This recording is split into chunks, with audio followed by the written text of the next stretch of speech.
신약성경 266면 고린도전서 3장 6절과 7절의 말씀 다 찾으시면 한 목소리로 함께 봉독하겠습니다.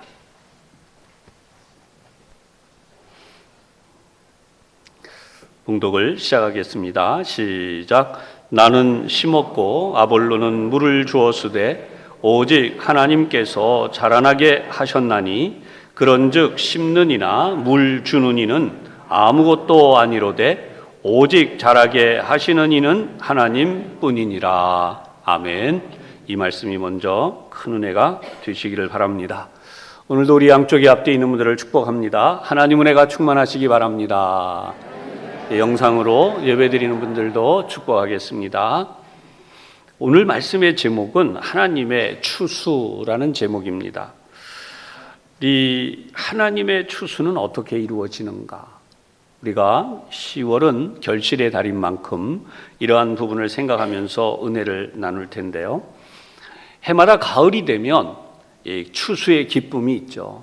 어떤 가정이든지 또 어떤 나라든지, 물론 사계절이 아닌 거둠이 많은 나라는 좀 예외죠. 저희가 선교하고 있는 필리핀 같은 경우에는 1년에 3번에서 4번 별을 거두게 됩니다. 그러니까 그런 나라에서 우리가 쉽게 거기다 대고 가을에 곡식을 거둔다, 이건 좀 안 맞아요. 하지만 우리가 일반적으로 우리나라 같은 경우에 이제 해당이 되어서 이런 추수에 대한 기쁨을 이야기합니다. 그러나 안타까움도 있습니다. 기쁨이 무엇이고 또 안타까움이 무엇일까요? 기쁨은 땀을 흘린 만큼 그 수고의 열매가 잘 맺어져서 곡식이 되었든지 아니면 과일이 되었든지 또 어떤 종류든 간에 거둠이 있다는 것이죠. 그러나 안타까움은 그러한 같은 시간, 같은 노력, 그런 같은 환경에 이런 헌신과 노력이 들어갔음에도 불구하고 이러한 것들과는 별개로 거둠에 대한 부분이 없는 허사가 되는 일이에요. 예를 들어서 곡식이 쭉정이가 되었다든지 열매가 제대로 익지 못하고 떨어져 버렸다든지 아니면 병들었다든지 벌레가 먹거나 새들이 와서 쪼아버려서 쓸모가 없게 되어지는 그런 현상이죠. 그런데 이 가운데 가장 치명적인 것은 환경에 관한 부분입니다. 제대로 열매가 익지 못하는 일이죠. 추수할 때가 되었는데 곡식은 죽정이가 되어지고 과일들은 제대로 열매를 맺을 수 없는 그런 환경이 되어져 버린 것. 그렇게 볼 때 여러분, 환경이 얼마나 중요한지 우리가 다시 한번 생각하게 됩니다. 우리나라 어느 공영방송에서 이런 기사를 냈습니다. 40세 이하 이 세대들은, 물론 이전 세대와 꼭 그렇게 잘라서 이야기한 것은 아니고요. 그럼에도 불구하고 굳이 기준을 만든다면 40세 이하를 기준으로 볼 때 굉장히 많은 어려움들이 있을 것이다 라고 하는 기사를 실었어요. 특히 영국의 가디언이라고 하는 지사에서는 벨기에의 브루셀 자유대학 팀의 빔 티엘이라고 하는 교수님이 연구한 그 연구 결과를 가지고 이런 발표를 보도했습니다. 즉 2020년에 태어난 아이들은 현재 각국이 약속한 대로 탄소 배출량을 줄인다고 하더라도 평생에 30차례 이상의 극심한 폭염을 겪어야 할 것이다 라고 하는 것이에요.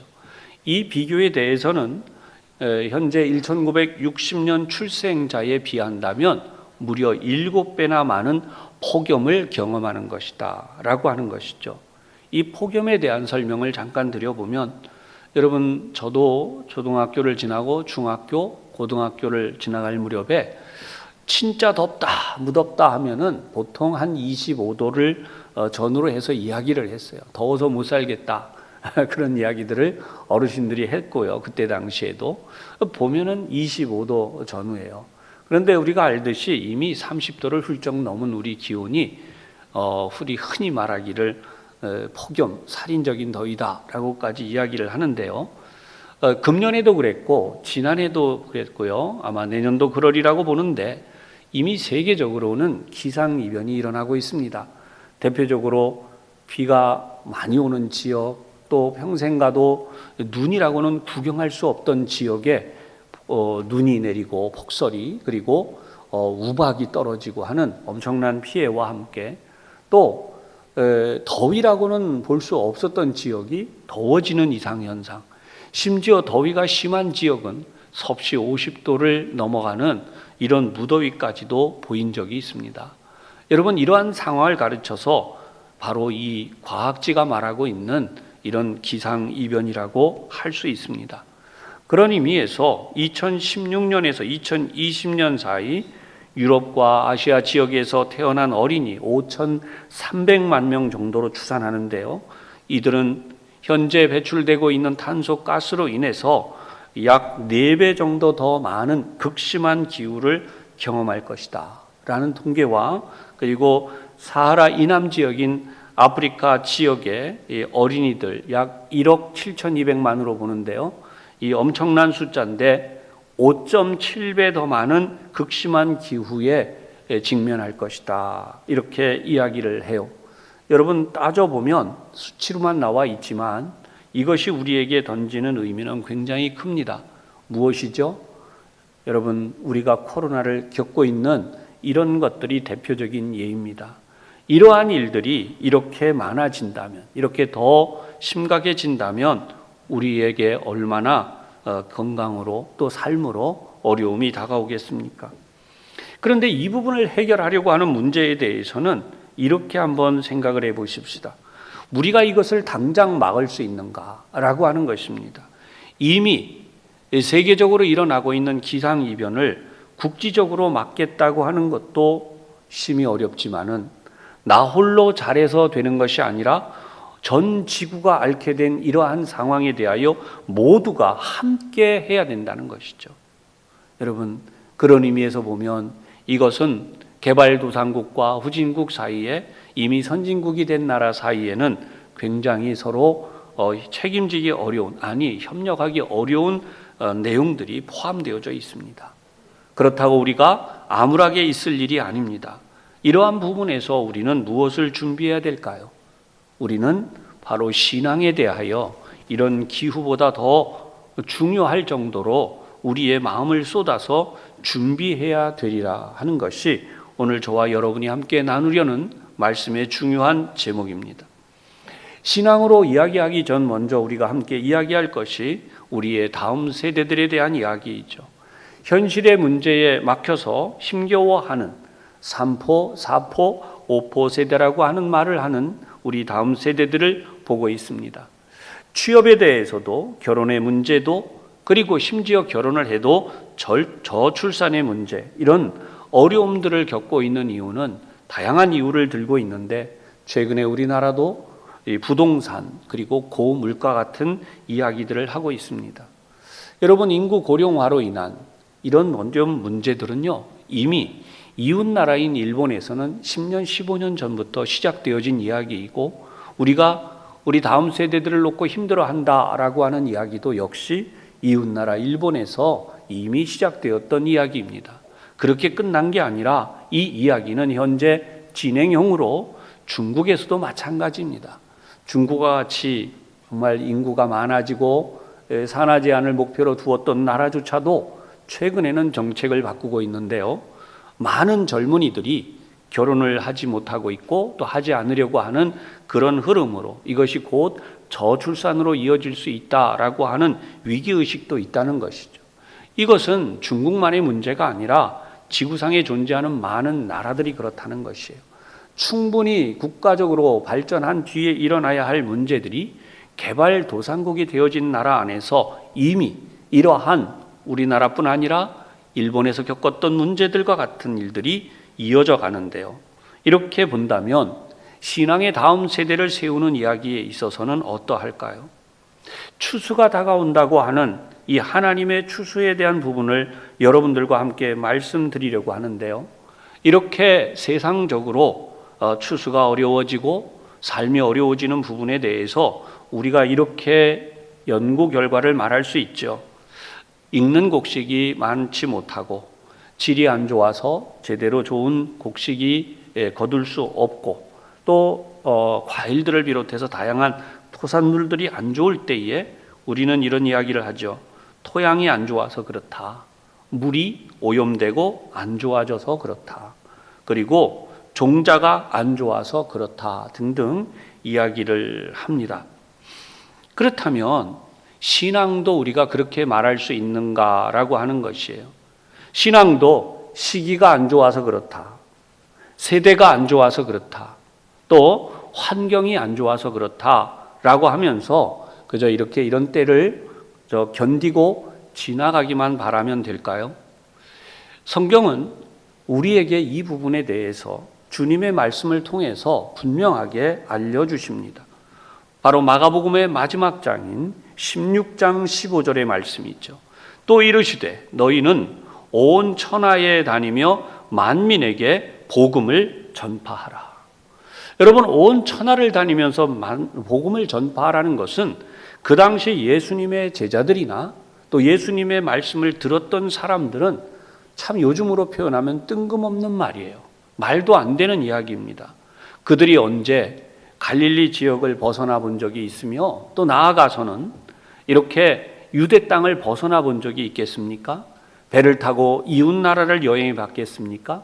지금처럼 비행기를 타고 다니거나 인터넷이 발달되어서 전 세계가 어떻게 흘러가고 있다라고 하는 지식을 접해 본 적이 있겠습니까?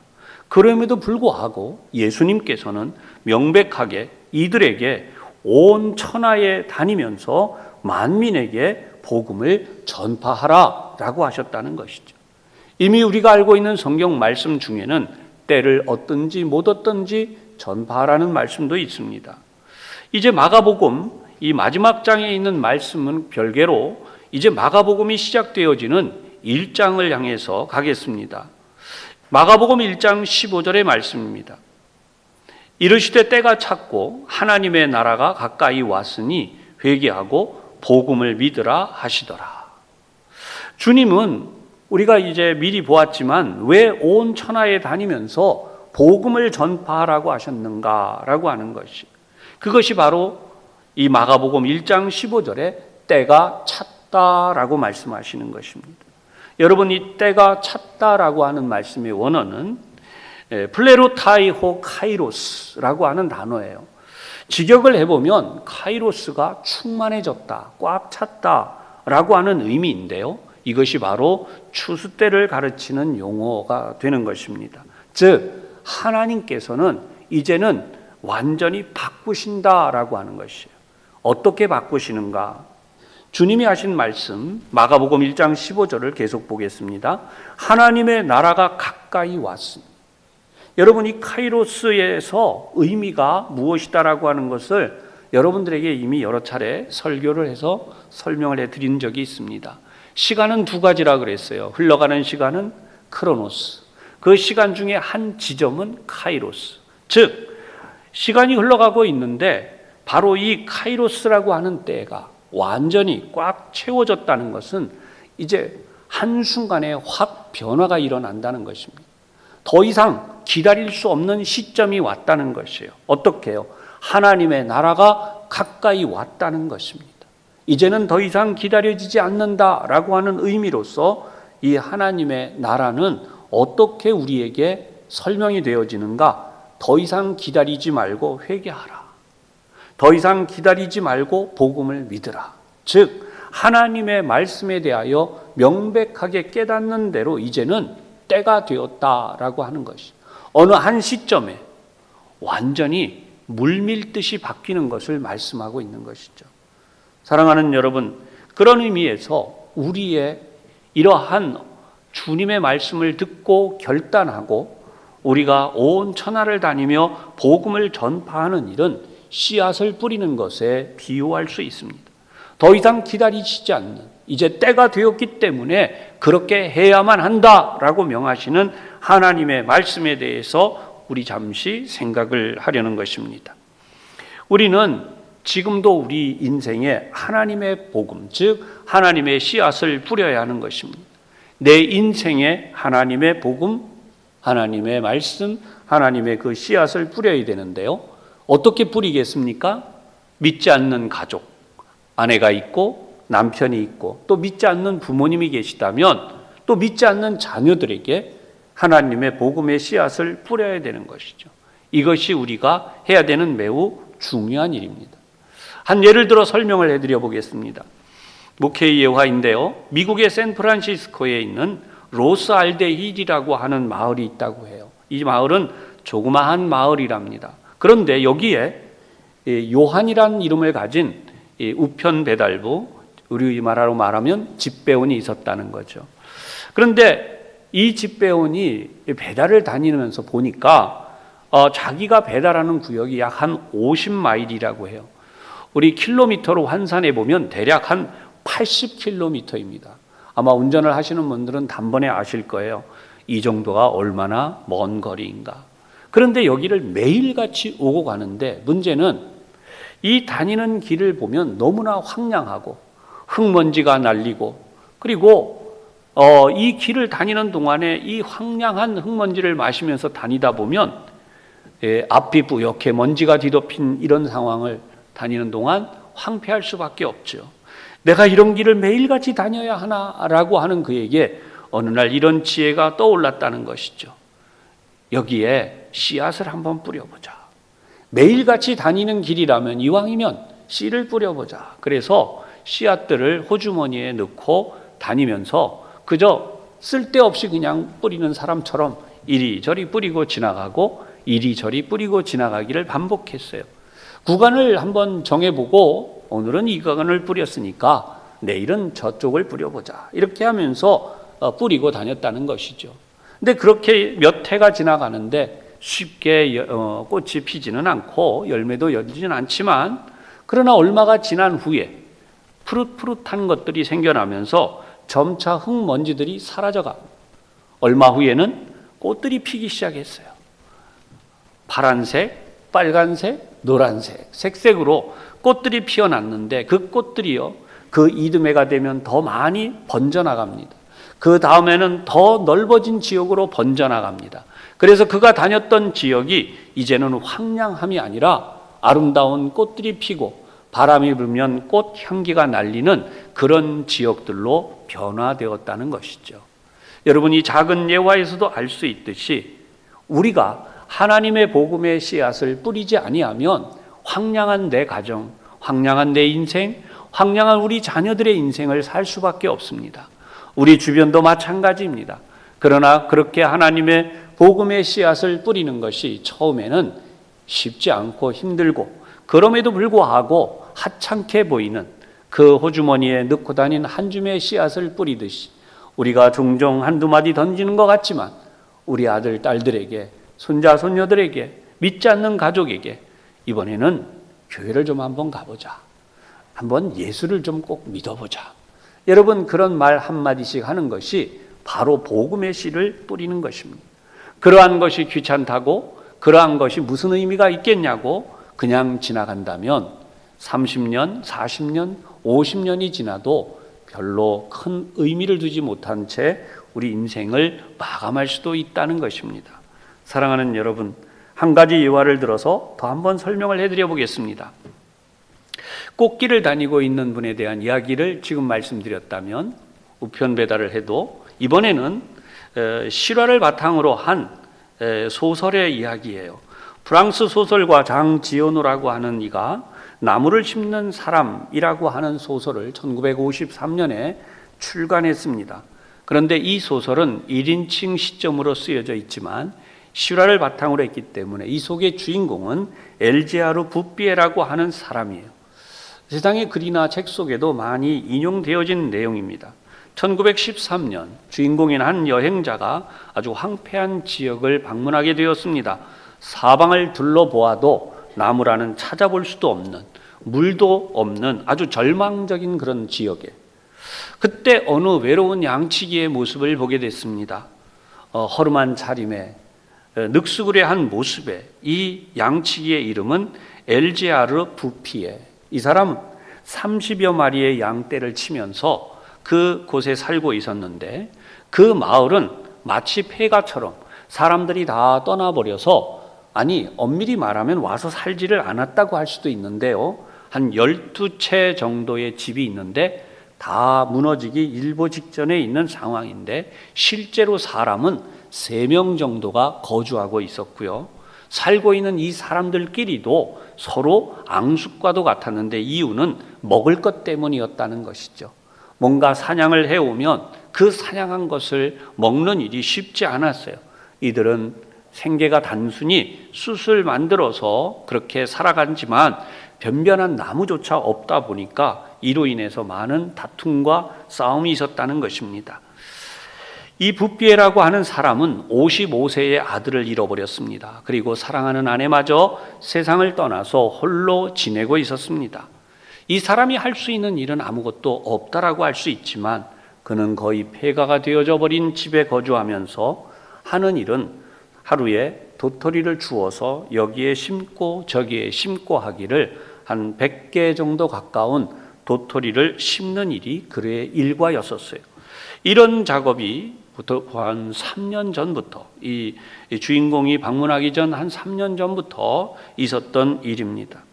그로부터 약 한 5년여가 지난 다음 1차 세계대전이 발발하게 되었고, 그리고 계속해서 1939년 2차 세계대전이 일어나게 되었습니다.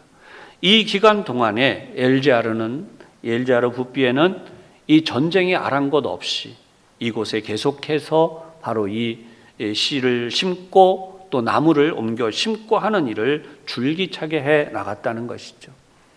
그런 기간 동안 마지막으로 이 사람을 찾아본 이 소설가는 1945년 붓비에의 모습을 볼 때 참 너무나 나이가 많아져서 이제는 말하는 것조차 제대로 불가능할 만큼 언어 인지력이 작동되지 않는다고 생각을 했습니다.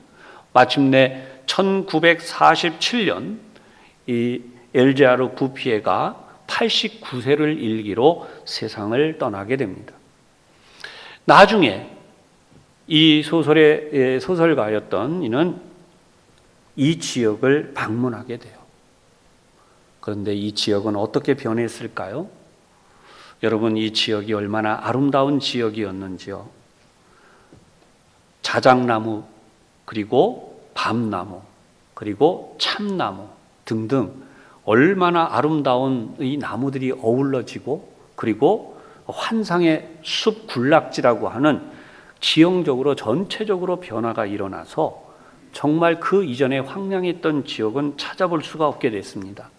뿐만 아니라 공기도 너무나 맑고 정말 좋은, 그래서 더 놀라운 사실은 이 지역에 사람들이 찾아와서 살기 시작했는데 이때 당시에 와서 살고 있는 사람의 수가 무려 1만여 명이나 되었다는 것이죠.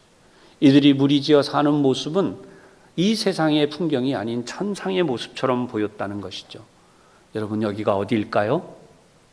바로 프로방스라고 하는 곳입니다. 유럽을 여행하시거나 프랑스 지역을 여행하신 분들은 반드시 한 번쯤은 들려볼 만한 마을 프로방스, 바로 남프랑스에서 가장 아름다운, 그러면서도 가장 살기 좋은 지역 프로방스라고 하는 지방이에요. 이 프로방스라는 용어는 라틴어입니다. 여러분, 지금도 세계에서 여행지로 찾아보면 프로방스가 어떤 곳인지가 나오게 되죠. 한번 관심을 두고 살펴보시기를 바랍니다. 사랑하는 교우 여러분, 그리스도인들을 오늘 말씀에 의해서 우리가 한번 생각해 본다면 복음의 씨앗을 뿌리는 사람이다라고 할 수 있습니다. 복음은 황폐한 삶의 구원의 역사, 하나님의 구원의 숲을 만들어내는 것이죠. 우리의 가정이 황폐하다면 반드시 복음의 씨를 뿌려야 됩니다. 우리 아들, 딸들의 미래가 황폐하다면 반드시 복음을 뿌려줘야 하는 것입니다. 여러분의 손자, 손녀들의 미래가 아름다워지기를 원한다면 반드시 복음이 뿌려져야 하는 것이죠. 여기에는 법칙이 있습니다. 법칙을 무시하면 거둠도 없죠. 뿌려야 거둔다는 것이죠. 뿌리지 않으면 거둘 수 없는 것입니다. 뿌리되 무엇을 뿌려야 할까요? 예수님의 구원, 예수님의 복음, 예수님이 우리에게 하시는 바로 그 일을 우리 가슴에, 우리의 자녀들의 가슴에, 사위와 며느리의 가슴에 심어줘야 합니다. 마치 붓비에가 호주머니에 이렇게 도토리를 가지고 다니면서 여기 가서 심고 저기 가서 심고, 이 나무를 저기에 옮겨서 심어주고 저렇게 심어주고 하듯이, 여러분 매일매일 우리가 살아가는 삶에서 이 일을 해야 되는 것이에요. 30여 년의 이 붓비에의 삶을 통해서 프로방스라고 하는 정말 낙원 같은, 아니 낙원으로 불리는 이 지역이 만들어졌다면 우리의 가정은 어떻습니까? 여러분 우리 교회에 출석하신 지 몇 년이 되십니까? 어떤 분은 1년도 안 되는 분이 계시지만 어떤 분은 10년, 20년, 30년 그 이상 되는 분들이 계실 것입니다. 여러분 30년 만에 이렇게 아름다운 프로방스가 생긴 것처럼, 또 앞에 요한이라는 우리 우편 배달을 하는 이가 꽃씨를 주머니에 또는 식물 씨앗을 주머니에 넣고 다니면서 뿌렸던 일이 이렇게 결실을 거두었다면 우리의 가정이 거둘 결실은 무엇입니까? 여러분의 자녀들이 거두게 될 결실이 무엇입니까? 여러분들이 하지 않으면, 여러분들이 이러한 씨앗을 뿌릴 때에 호주머니에 넣고 다니면서 잠깐 뿌리듯이 귀찮다고, 싫어한다고, 원하지 않는다고, 예수 믿자, 예수 믿어야 돼, 예수 믿고 구원받아야 돼, 그리고 천국 가야 돼, 이러한 씨를 뿌리지 않는다면 30년이 지나도 40년이 지나도 여전히 황량할 수밖에 없을 것입니다. 여러분 이렇게 매일같이 귀찮아한다고 넘어갈 것이 아니라 아침 저녁 예수 믿어야 잘 된다, 예수 믿어야 복 받는다, 하나님은 너를 사랑하신다. 여러분 이러한 이야기가 바로 씨를 뿌리는 것이며 나무를 옮겨 심는 것과 같은 것인데요, 여러분의 가족을 향해서 30년만 이렇게 해보십시오. 어떤 일이 일어날까요? 여러분 주변에 있는 사람들에게 30년만 이렇게 해보십시오. 무슨 일이 일어날까요? 사랑하는 여러분, 오늘 뿌림의 법칙, 거둠의 법칙, 갈라디아서 6장 6절에서 8절까지 말씀입니다. 6절부터 보겠습니다. 가르침을 받는 자는 말씀을 가르치는 자와 모든 좋은 것을 함께 하라. 여기 모든 좋은 것은 전심을 다하라는 뜻입니다. 적당히, 귀찮아라고 하는 그런 의미로 거리를 두고 그러라는 게 아니에요.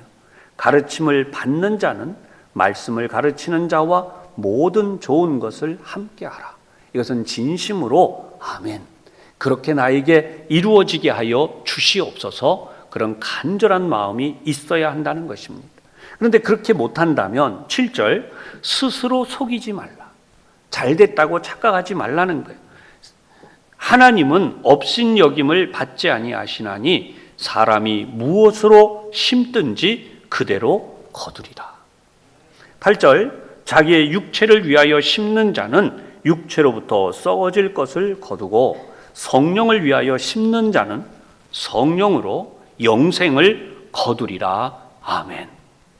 이번에도 우리 교회 가정에 상이 나서 장례식을 진행하면서 코로나로 인해서 많은 이들이 제한적이고 아픔이 있지만, 목사의 간절한 소원은 우리 교우들 한 분 한 분이 다 낙오되지 않고 모두 다 천국에 가는 것입니다. 진짜는 우리가 천국에서 만나는 것이에요. 영원토록 천국에서 만나서 함께 살아가는 것입니다. 이미 앞서가 떠난 우리 성도들이 거기에 가 있고요, 저와 여러분들도 때가 되면 가게 될 것입니다. 그러나 그 때에 대하여 우리가 알지 못합니다. 태어난 것은 순서가 있지만 가는 것은 순서가 없다는 말을 했듯이, 여러분 오늘도 우리는 이 성경 본문을 대하게 되었죠. 오늘 본문이 무엇입니까? 오늘 본문 6절, 나는 심었고 아볼로는 물을 주었을 때. 여러분 단순히 씨앗을 뿌리는 정도에 지나지 않아요. 바울이 한 말은 나는 아무것도 한 것이 없다, 변변치 않다라고 하는 것입니다. 작고 보잘것없는 몸짓이라는 것입니다. 그럼에도 불구하고 오직 하나님께서 자라나게 하셨나니. 7절은 다시 이 부분을 강조하죠. 그런즉 심는 이나 물 주는 이는 아무것도 아니로되. 얼마나 어떻게 보면 폄하되어졌다라고 할 정도로 기록한 내용이에요. 아무것도 아니로되 오직 자라나게 하시는 이는 하나님 뿐이시니라. 아멘. 30년 후에도 내 가정에 꽃이 피지 않는다면, 30년 후에도 복음의 결실이 내 가정에 없다면, 여러분은 지난 30년을 복음의 씨앗을 변변히 뿌려보지 않은 것입니다.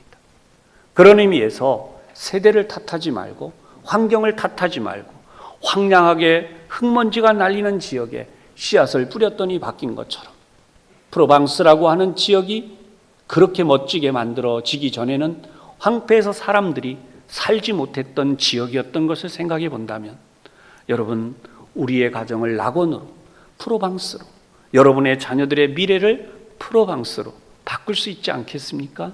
우리 부천 산성교회가 그런 아름다운 교회로 모든 이들이 찾아오고, 그렇게 찾아와서 안식을 얻고 행복해하고 행복하게 살아갈 수 있는 교회가 되게 하는 것, 그것은 바로 우리가 오직 하나님의 추수를 준비할 때입니다. 이제도 늦지 않았습니다. 우리 교우들 하나님의 추수를 잘 준비해 갈 수 있기를 주님의 이름으로 부탁하고 축복합니다. 기도하겠습니다.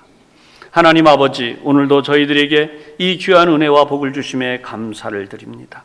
참으로 하나님의 추수를 잘 준비하여 저희의 인생, 저희의 가정, 저희의 후손들이 하나님 이 황폐한 세상에서 하나님의 주시는 참 살기 좋고 아름다운 그 풍성한 복을 받는 믿음의 역사로 충만하게 하여 주시옵소서.